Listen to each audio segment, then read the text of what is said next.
Realidad, un tiempo para conocer la grandeza de Dios a través de las enseñanzas de su palabra.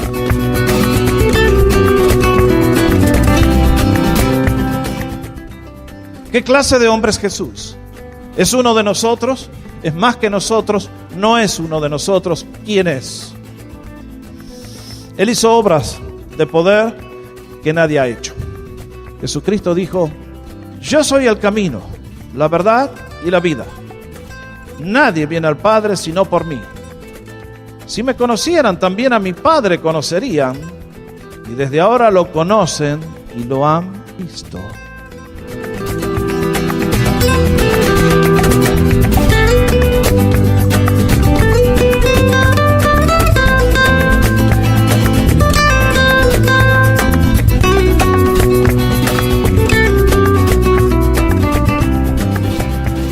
Le damos la más cordial bienvenida a esta edición de Realidad. Y ahora con ustedes el pastor y maestro, el doctor Jorge Óscar Sánchez. Alejandro, César, Carlomagno y yo mismo fundamos imperios. Pero ¿sobre qué estaban fundamentados? El uso de la fuerza. Jesucristo fundó su imperio sobre la fuerza del amor, y en esta hora millones de individuos estarían dispuestos a morir por él. La frase, como ven, viene de un hombre que posiblemente nada tiene que ver con el mundo de la religión, justamente. Napoleón Bonaparte fue la figura del momento en el comienzo allá de los 1800. Con sus conquistas militares sacudió Europa y realmente que llegó a ser la figura más notable de sus días. Y sin embargo, en sus últimos días de vida, hablando a uno de sus generales más fieles, hizo esta afirmación que ustedes y yo leemos: que mientras él había intentado hacer lo que la historia humana ha registrado desde el siglo I, que es intentar conquistar el mundo y fundamentar el imperio más grande de la historia, Napoleón había intentado. Pero Jesucristo pertenece a otra categoría completamente distinta. Años atrás encontré esta frase de un profesor que fue muy distinguido aquí en Norteamérica en la primera parte del otro siglo. Decía: Jesús conoció más de política económica que todos los profesores de todas las universidades del mundo, y conocía más del corazón humano que William Shakespeare. Mientras yo no estoy seguro de muchas cosas, sí estoy seguro que Jesucristo es el líder y la persona más notable que el mundo jamás conoció. Y allí está el nombre de ese célebre profesor, William Phelps. Menos mal que no es pariente del que ganó la medalla, sino andaría fumando la pipa. Ay, Señor. Como ustedes pueden ver, Jesucristo es una figura que no podemos echar al costado, que no la podemos poner a un lado. De una manera o de la otra siempre regresa a encontrarse con nosotros. Todos los años celebramos un nuevo calendario y se cuenta a partir de ¿cuándo? Del día de su nacimiento. En el día de hoy nos recuerdan los calendarios que la historia humana se dividió en dos partes, antes y después de la vida de Jesús. Que nunca hubo uno como Él, nunca ha vuelto a haber uno como Él. Él es completamente distinto a todos. En el día de hoy muchos adoran a Jesús, muchos le blasfeman. Muchos tienen puesta toda su confianza en Él, muchos le ignoran. Jesucristo es debatido en la televisión, en las universidades, en la radio. Y la pregunta es: ¿qué dice usted de Jesús? ¿Qué decimos de Él? ¿Qué dejamos de decir? ¿Vale la pena creer en Él? ¿Podemos confiar que realmente era una persona notable como muchos dicen? Y quiero contestar básicamente 4 razones por las cuales yo creo en Jesucristo y he echado mi suerte y mi destino eterno en sus manos. Solo tú, nadie más que tú, puedes dar así libertad. Por amor subiste a una cruz y por amor me llevaste tu mano. Quiero comenzar con el relato bíblico, y lo primero que me llama la atención del Señor Jesucristo es que Él realizó sanidades y milagros portentosos como la historia humana jamás ha conocido antes y posiblemente nunca más volverá a conocer. Cuando ustedes y yo leímos el relato, aquí en Marcos capítulo 3, encontramos que Jesús saltó a la popularidad inmediata en su nación. ¿Por qué? ¿Porque era un líder político? No. ¿Vino con un programa de liberación del Imperio Romano? No. ¿Vino con un nuevo programa educativo? No. Porque Jesucristo ministró a las necesidades humanas. Ustedes y yo leemos que la gente se amontonaba y caía sobre él con la esperanza de tocarle, porque al poner sus manos sobre su persona fluía poder y las enfermedades desaparecían. Realmente notable. Ustedes y yo encontramos que Jesucristo se hizo popular, no por lo que el mundo ofrece, sino porque había respuestas a las mayores preocupaciones del alma y del corazón humano. Cuando ustedes y yo leemos que el Señor vino a este mundo, vino para ministrar compasión, sanidad, amor a una humanidad dolorida. Por eso le encontramos sanando enfermedades para las cuales en la medicina de aquel entonces no tenía respuesta y tampoco la tiene la del día de hoy. Sanó a los enfermos, hizo que los paralíticos se levantaran y salieran corriendo. Mucho más que eso, hizo sanidades a la distancia. Un día un padre vino a pedirle: Señor, mi hijo se me muere, pero no lo pude traer, estaba muy lejos. Y Jesús le dijo: anda, tu hijo está sano. El hombre creyó la palabra, comenzó a caminar de regreso, se quedó en un hotel porque lo sorprendió la noche. No había teléfonos que le avisaran qué había pasado. Cuando llegó a su casa, el hijo estaba sano. La distancia no era problema ni impedimento para que el Señor ejerciera su poder y la enfermedad desapareciera. Mucho más importante aún, hizo lo que usted y yo es medio difícil que lo hagamos: ir a un cementerio y levantar a los muertos. ¿Qué tal? Si usted se anima, yo me animo, voy atrás suyo.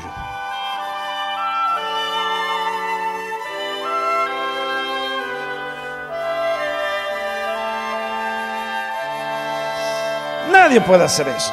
La muerte es el enemigo final, la muerte es lápida. Se acabaron las posibilidades, no para el poder de Jesús. Resucitó a la hija de Lázaro, de Jairo, resucitó a un niño, el hijo de la viuda de Naín, como le decimos. Resucitó a aquel amigo suyo a quien tanto amaba Lázaro y le hizo una lección objetiva, para que no quedaran dudas de que Lázaro estaba dormido o algo semejante. Permitió que muriera, que lo enterraran, que lo embalsamaran, que lo pusieran en el sepulcro, que durante 4 días estuviera allí, y después de 4 días vino y con su voz potente dijo: Lázaro, ven fuera, y Lázaro volvió a vivir. ¿Quién ha hecho eso? Ningún líder religioso en la historia humana, nadie que yo conozca. Pero además, no solamente eso, caminó sobre el agua. ¿Qué tal usted cuando quiera ir a la isla Catalina, vaya a Long Beach y empieza a caminar en el agua y llega y se ahorra la plata del ferry? Ahí vamos. Transformó el agua en vino. Este sí que está interesante. Siempre dije, ustedes me conocen, ¿no es cierto? Miren si nos hubiera dado este poder a la iglesia, Saben cómo la comunidad hispana estarían haciendo cola. Se acaba el problema de la puntualidad. A todas las mañanas a las 6 estarían primero con 2 bidones gigantes para venir con agua y llevarse un buen merlot ahí listo para tomar en casa. Multiplicó los panes y los peces, calmó la tempestad. Y lo que me asombra la atención a mí es que recuerden que los apóstoles eran iguales a ustedes y a mí. Y cuando ellos conocieron al Señor no sabían qué pensar. Todas estas obras, estas acciones, estas enseñanzas los dejaban perplejos y confundidos. Y tantas veces tuvieron que preguntar: ¿qué clase de hombre es este? Y es la pregunta que sigue acuciando a la raza humana. ¿Qué clase de hombre es Jesús? ¿Es uno de nosotros? ¿Es más que nosotros? ¿No es uno de nosotros? ¿Quién es? Él hizo obras de poder que nadie ha hecho. Han pasado casi 2000 años. Miles de hombres Él ha transformado. Y aunque han pasado muchas modas y se han formado religiones, el poder de Jesucristo siempre, siempre es superior. Los embustes religiosos han tenido al hombre confundido y en su vida sumergido en la maraña del pecado, en la codicia, la avaricia, la mentira y el dolor. Jesús es el camino. Segunda razón. Creo en Jesucristo por las afirmaciones que hizo en cuanto a sí mismo. Esto sí que es notable. Un día tuvo la oportunidad de sanar a un paralítico. Pueden leer el relato allí en Juan capítulo 5. Y fue una obra de poder increíble. Y como consecuencia de eso, siendo que había ocurrido en día sábado, se generó una disputa. Y entonces vinieron a confrontarle los líderes religiosos. Y leemos en Juan capítulo 5, Jesús les respondió: mi padre hasta ahora trabaja y yo trabajo. ¿Algún problema aquí? Yo digo, mi padre trabaja, bueno, mi papá ahora ya está retirado, pobrecito, no trabaja más. Y yo trabajo y usted dice, bueno, pastor, qué bueno que trabaje. La pereza no es buen amigo. Pero cuando Jesús dijo, mi padre hasta ahora trabaja y yo trabajo, los judíos entendieron que había algo más, muy distinto. Que Jesús estaba haciendo una afirmación de divinidad. Y por lo tanto dijo, leemos, por esto los judíos aún más intentaban matarlo. Porque no solo quebrantaba el sábado, sino también decía que Dios era su propio Padre, haciéndose igual a Dios. Bueno, cualquiera puede decir, mírenme a mí, yo soy Dios.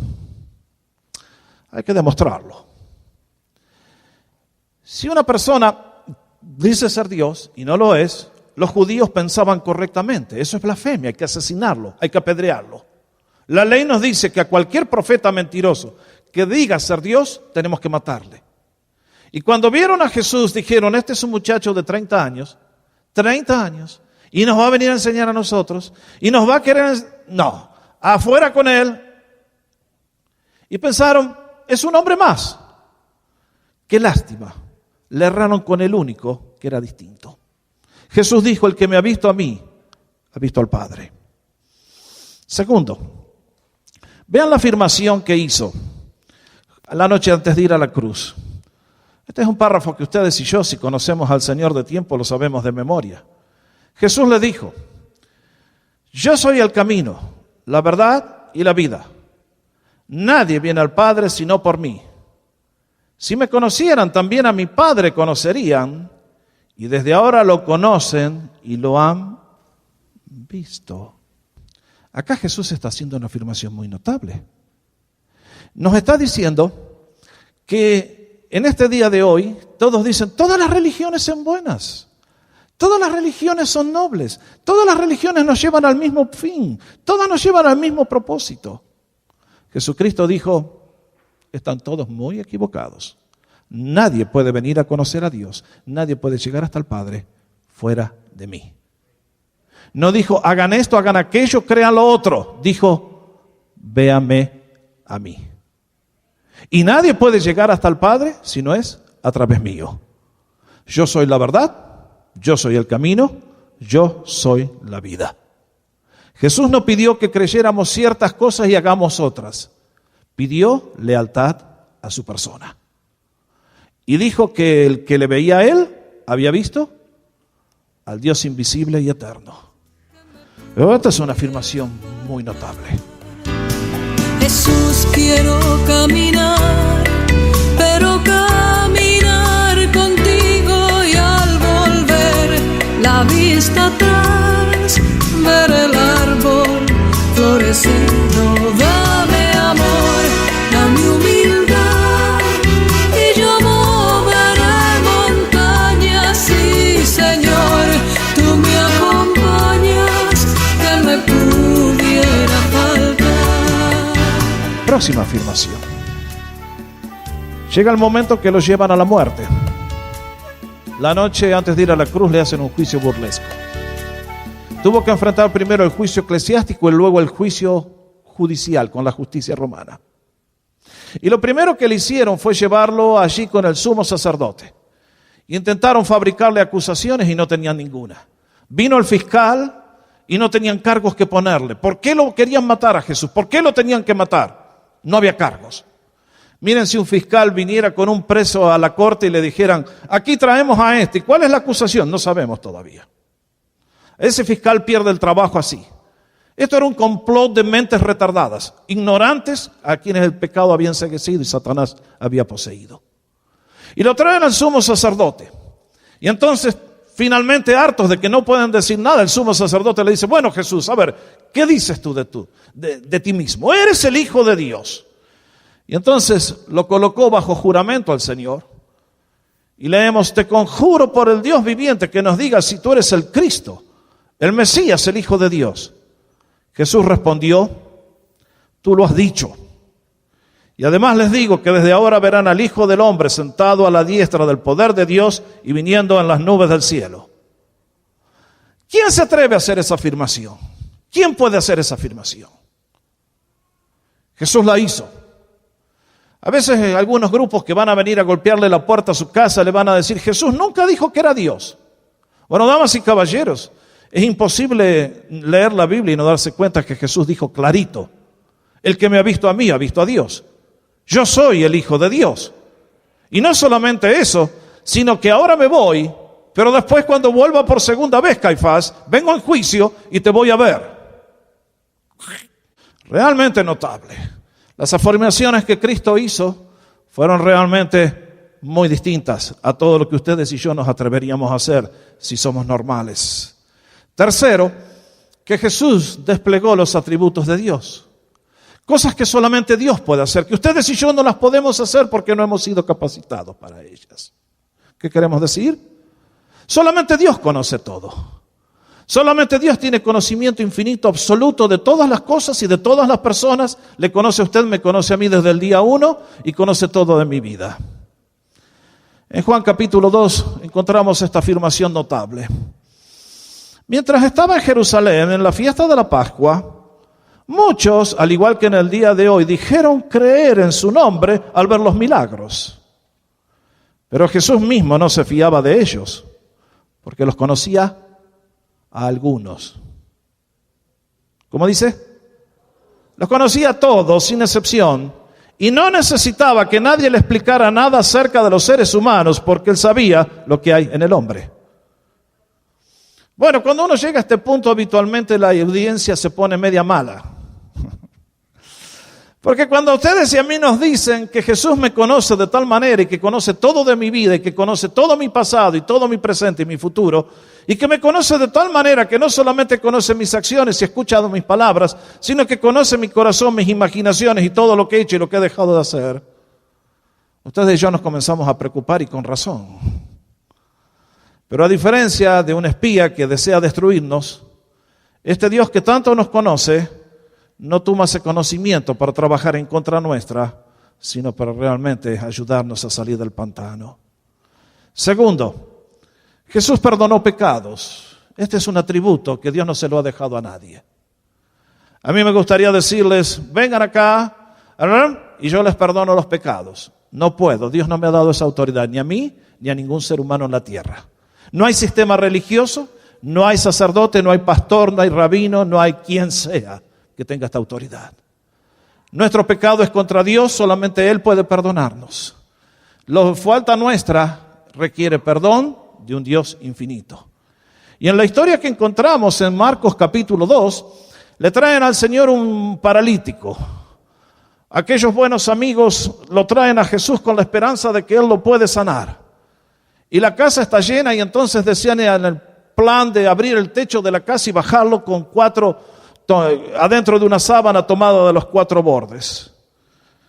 Y cuando ponen el paralítico allí, Jesús dice algo que no tiene sentido.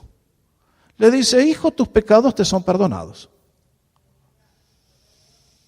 Uno diría, pero bueno, la necesidad obvia, Señor, este hombre está paralítico, no puede trabajar, ¿para qué tratar el problema del pecado? Dale la resurrección ahí, que se sane. Jesús sabía lo que hacía. Sabía que más grande que la parálisis física era la parálisis espiritual que había postrado ese hombre. Como en el día de hoy sabe que el problema más grande que tú tienes es nuestro pecado y que cuando eso se arregla todo lo demás. Y Jesús hace aquella afirmación notable que los líderes religiosos cuando la escucharon dijeron, ¿cómo dijeron? Ah, sí. Pero estaban allí algunos de los escribas que pensaban en sus corazones, ¿por qué habla este así? Está blasfemando. ¿Quién puede perdonar pecados sino solo Dios? ¿Tenían razón los escribas? Claro que sí. Toda la razón. El único que tiene derecho para perdonar pecados es Dios. Y entonces Jesús, sin necesidad que le dijeran nada, les leyó la mente y les dijo: ¿por qué están pensando en sus corazones que yo dije, tus pecados te son perdonados? Bueno, vean, para que vean que el Hijo del Hombre tiene poder para perdonar pecados, le dijo al paralítico: levántate, toma tu lecho, ándate a tu casa. Y aquel hombre fue sanado instantáneamente. ¿Qué era más difícil? ¿Decirle al paralítico, levántate y camina? ¿O tus pecados te son perdonados? Para poder decirle, tus pecados te son perdonados, hacía falta un milagro más grande que sanar a un hombre. Y Jesús lo hizo para demostrarnos que tiene poder para tratar con nuestra culpa, con nuestra suciedad, con nuestra maldad, con todas aquellas cosas que desagradan a sus ojos santos y puros. Y que Él perdona. Qué lindo que es nuestro Dios.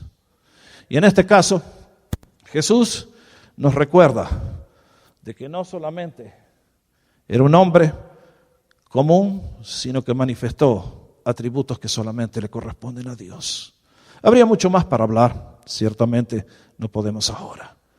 Pero lo que más me llama más la atención y me dan esperanzas y me hacen apoyar mi fe en Jesús, es que Jesús hizo promesas notables, realmente admirables.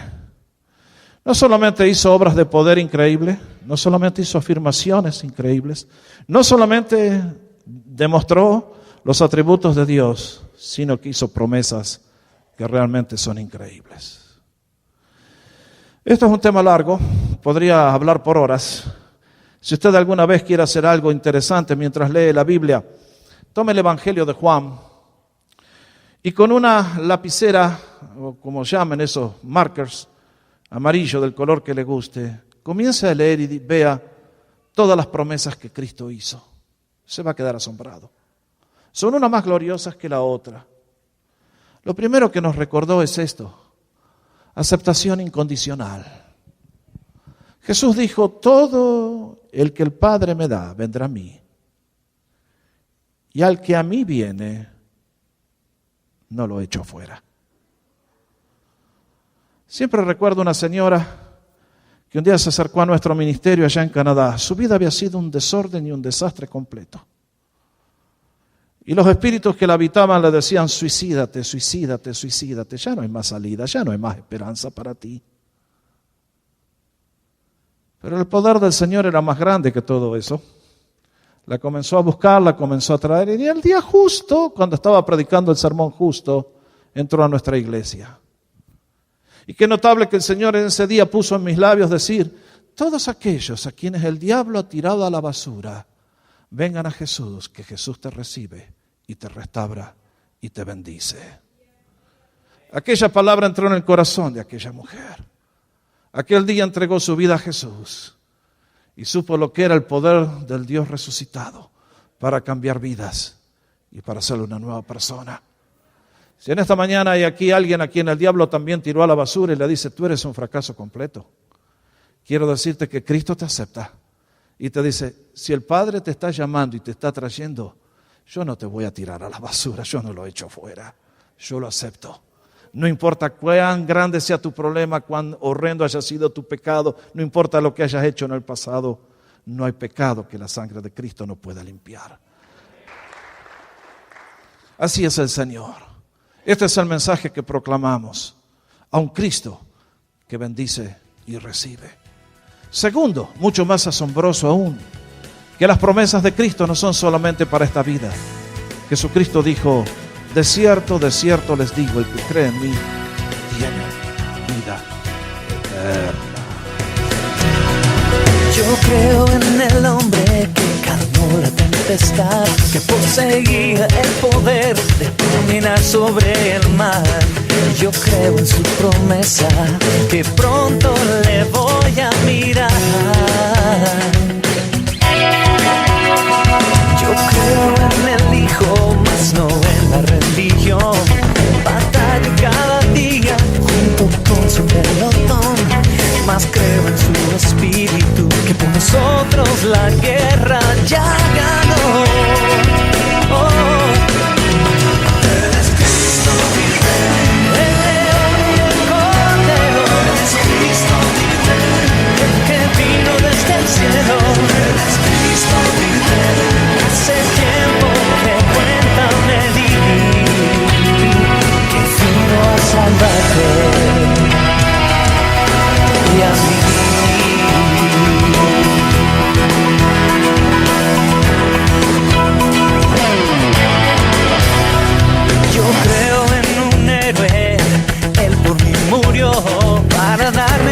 vida eterna su propia vida entregó. Tantas veces he fallado, sin embargo Él me perdonó. Yo creo en el Maestro que vino con su luz a este mundo de tinieblas, le colgaron en la cruz. Yo creo en este hombre, su nombre es Jesús. Él es Cristo mi Rey, el Cordero. Él es Cristo mi Rey, el que vino desde el cielo. Él es Cristo mi Rey, hace tiempo que cuenta me di, vino a salvarte.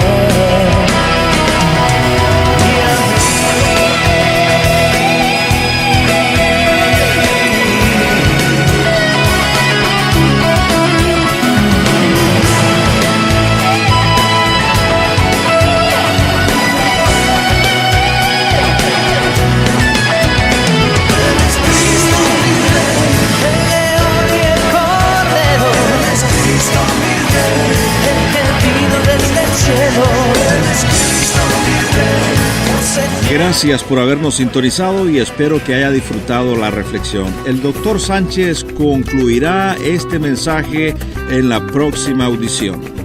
Realidad es una producción de Encuentro y sus preguntas y comentarios son bienvenidos a nuestro portal www.encuentro.ca.